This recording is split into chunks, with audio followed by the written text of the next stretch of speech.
রাষ্ট্রপতি শাহাবুদ্দিন চুপ্পু তিনি এই যে সংসদের উদ্বোধনী ভাষণে তিনি আওয়ামী লীগ সরকারের দুর্নীতির কথা বললেন, তারপর আওয়ামী লীগ সরকারের সম্পর্কে অনেক কথা বলেন যে তারা অর্থনীতি ধ্বংস করেছে, তারা ফ্যাসিস্ট ছিল।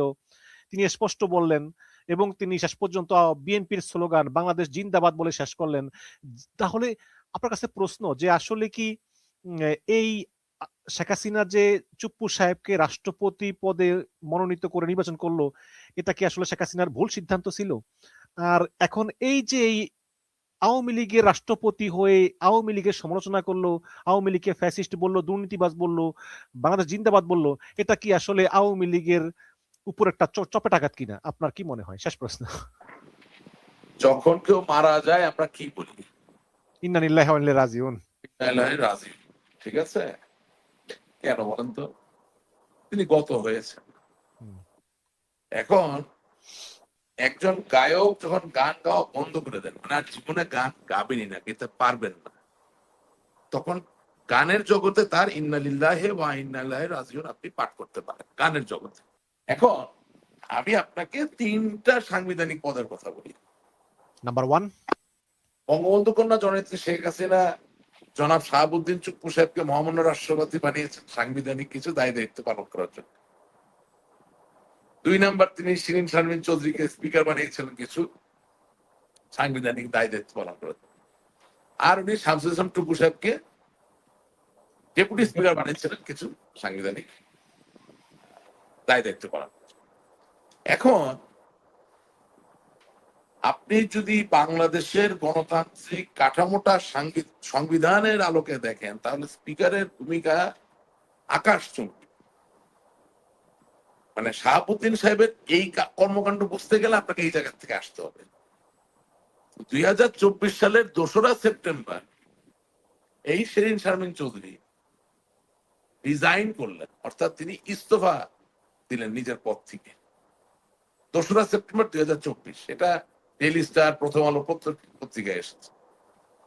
তার মানে কি হলো? তার মানে হলো যে যেই শিরিন শারমিন চৌধুরী সরাসরি ভোটে নির্বাচিত সংসদ সদস্যদের, উনি নিজে সংরক্ষিত আসনের এমপি থেকে স্পিকার হয়েছেন, তাহলে আমরা মনে করেছিলাম আরো কিছুদিন আগে যে নিশ্চয়ই ওনার কিছু নিহিত শক্তি আছে, অর্থাৎ সংকটের সময় উনি ধরে রাখতে পারবে ওনার দায়িত্বের জায়গা। কিন্তু উনি প্রমাণ করলেন যে উনি ধরে রাখতে পারছেন না। ঠিক আছে, মাননীয় ডেপুটি স্পিকার, তাকে মারা হয়েছে, অত্যাচার করা হয়েছে, ভয় দেখানো হয়েছে, কিন্তু সে ইস্তফা দেয়নি। সে একেবারেই তৃণমূল থেকে উঠে আসা একজন রাজনৈতিক কর্মী, যে ডেপুটি স্পিকার, তাকে জেলে নিয়ে যাওয়া হচ্ছে। এখন শাহাবুদ্দিন চুপ্পু সাহেব যদি বলে যে ভাই আমি বাংলাদেশ জিন্দাবাদ বললে দোষ হয়, আমি আওয়ামী লীগের গাড়ি দিলে তো দোষ হয়, তাহলে আমার সাথে সংবিধান রক্ষা করার জন্য আর যারা ছিল তারা কোথায়? উত্তরটা কি দিবেন আপনি? উনি যদি বইলা বসে যে আপনারা সদল বলে দেশ ছেড়ে পালানোর সময় আমাকে রেখে গেলেন কেন, আমাকে সাথে নিয়ে যেতেন, কি উত্তর দিবেন? উনি যদি আপনাকে বলে যে আপনি তো শুধু, আপনারা তো শুধু আমাকে একা রাষ্ট্রপতি বানান নাই, আপনারা তো সেনা প্রধানটাও বানাইছেন, বিমান প্রধানটাও বানাইছেন, নৌবাহিনী প্রধানটাও বানাইছেন, এমন এক জায়গায় ছেড়ে গেলেন, বললেন না ভাই টাটা, এখন ভাই চাচা আপন প্রাণ বাঁচা, আমি নিজেকে বাঁচানোর জন্য আমাকে যা বলতেছে আমি তাই বলতেছি। আপনারা শাহাবুদ্দিন চুপ্পুকে ভুলে যান। শাহাবুদ্দিন চুপ্পু এবং শিরিন শারমিন দুইজন তাদের রাজনৈতিক সাংবিধানিক দায়িত্ব পালনের ক্ষেত্রে ইন্না লিল্লাহি ওয়া ইন্না ইলাইহি রাজিউন তাদের জন্য পাঠ করা যেতে পারে।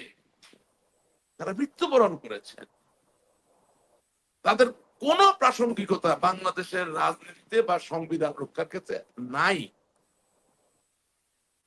আমি আমার আওয়ামী লীগের নেতা কর্মী ভাইদেরকে বলবো আপনারা কষ্ট পাবেন না ভাই, কারণ এটা সত্য।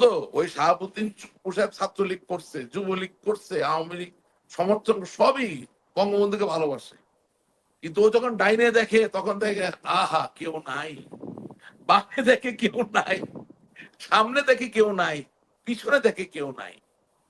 বরঞ্চ অন্ধকারে অনুভব করে কেউ হয়তো বা বন্দুকের নল তার দিকে তাক করে রাখতেও পারে। সেই জায়গা থেকে সে আমাদের অজান্তে অপ্রকাশ্যে হয়তো বা বলে, আমাকে নিয়ে গেলেন না কেন, আমাকে নিয়ে গেলেন না কেন। আমি আশা করি আপনার প্রশ্নের উত্তরটা আমি দিতে পেরেছি। খুব ভালোভাবেই দিতে পেরেছেন, খুব ভালোভাবেই। সংবিধান রক্ষা এককভাবে সবসময় করা যায় না, সকলে মিলে করতে। জি, অনেক অনেক ধন্যবাদ আপনাকে। আপনার সমাপনী কোনো বক্তব্য রাখবেন কিনা, কিছু বলার আছে কিনা সমাপনী? না, আমার জায়গাটা খুব সহজ। আমি মনে করি যে আওয়ামী লীগকে নিঃশেষ করা, বিলীন করার সুযোগ কারো নাই। এটা এত সহজ কাজ না, অনেক কঠিন কাজ। এবং তার থেকেও বড় কথা, বঙ্গবন্ধুকে কোনোদিন নিঃশেষ করা যাবে না, মুছে ফেলা যাবে না। আওয়ামী লীগ ফিরবে অবশ্যই, এবং বাংলাদেশের রাজনৈতিক ভারসাম্য আনতে গেলে আওয়ামী লীগকে প্রয়োজন আছে। তবে আওয়ামী লীগের নতুন করে চিন্তা করতে হবে যে আগামী দিনের রাজনীতিতে আমরা কি আবেদন রাখবো বাংলাদেশের মানুষের জন্য, বা বাংলাদেশের মানুষকে আমরা কিভাবে সহযোগিতা করবো। এই জায়গাগুলো যদি নতুন করে আমরা রিভ্যাম্প না করি, নতুন করে যদি সেট না করি, তাছাড়া আমরা ভালো কিছু সহজেই করতে পারবো বলে আমার মনে হয় না। আর এই অনুষ্ঠান যে ইস্যুটাকে কেন্দ্র করে আপনি আমার কাছে আমন্ত্রণ জানাচ্ছেন, সব শেষে বলতে চাই যে প্লিজ, আমরা স্বাধীন, আমরা সার্বভৌম, আমাদের আত্মসম্মান আছে। আওয়ামী লীগ সত্যিকার অর্থে একটি অনন্য রাজনৈতিক দল। এমন কোন বক্তব্য বা এমন কোন ব্যক্তির বক্তব্যের সম্মুখীন আমরা হতে চাই না যেখানে আমাদের আত্মসম্মান নিয়ে টানাটানি। এবং অনেস্টলি স্পিকিং, ডক্টর হাবিবে মিল্লাত একা শুধু না, তিনি সহ আরো অনেকেই যান প্রাণ দিয়ে চেষ্টা করছেন এই সংকটকালীন পরিস্থিতিকে ঘুরিয়ে ফেলার। সেই জায়গা থেকে আমার মনে হয় না আমাদের যুক্তরাষ্ট্র ভারতের একজন সম্মানী মানুষ, প্রেস ক্লাবের সাবেক সভাপতি জনাব রতন লাহিড়ীর পক্ষ থেকে এই ধরনের বক্তব্য আসলে হেল্প করে না। কারণ আমি তো বললাম, আমার টকশোর কমেন্টেই যখন প্রশ্ন করা হচ্ছে যে উনি এই ধরনের কথা বলছেন কেন, এগুলোর উত্তর আমরা দিতে পারছি না। তো আপনাকে আমি ধন্যবাদ জানাই, আপনি আমার কাছে ডেকেছেন। কিন্তু সবশেষে বলতে চাই, আমি বিব্রত চিত্তেই আপনার কাছ থেকে বিদায় নিই। ধন্যবাদ। আসসালামু আলাইকুম। জি, আপনাকেও ধন্যবাদ অনুষ্ঠানে অংশগ্রহণ করার জন্য। আপনি ভালো থাকবেন জনাব রাশেক রহমান। আল্লাহ হাফেজ। আসসালামু আলাইকুম।